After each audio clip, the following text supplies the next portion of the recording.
In order to set the goals, you have the analogy as Eugene mentioned, the SMART goals. Okay, so SMART is the acronym which stands for specific, measurable, achievable, realistic, and the time bound.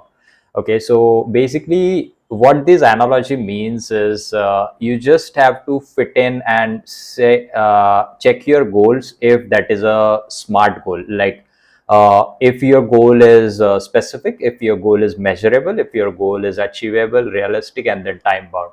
If that covers all things, then this is a SMART goal, and that is the best strategy to set the goals.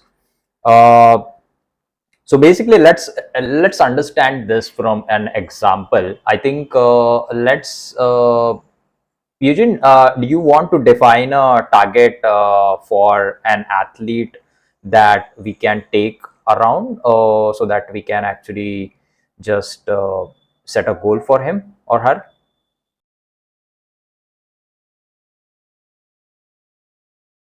Let's say first one is the specific. So let's since this is a first 70.3, we will just go and finish the 70.3, and then it comes to the measurable. Okay, so what does this measurable means is like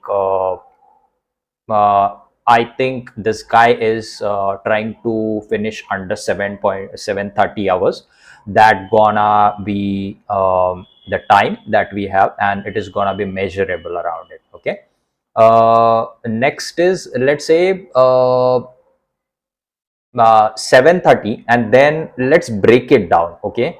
uh, so for 7:30, if that person is, let's say, average swimmer, say, then so then let's see a 50-minute swim. Okay, then bike is as well an average kind of a thing. So and since coming from the short distance to now the endurance or long distance thing, let's imagine the 345 hours of bike and then 245 hours of run.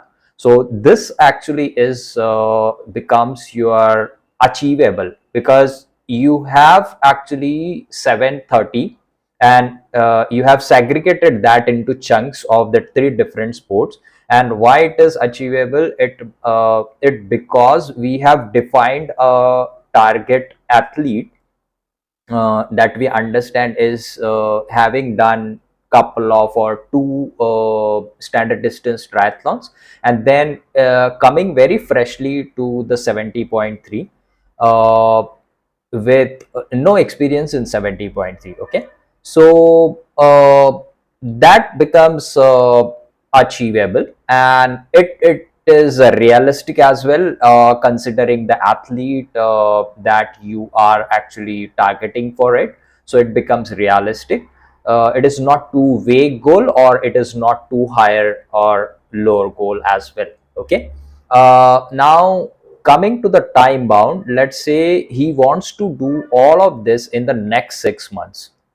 Okay, so we frame this goal as finish a 70.3 in next 6 months in under 7:30 hours, with approximate times of 50 minutes of swim, 345 bike, and 245 hours of run. So I think that is all about how you should be setting a goal.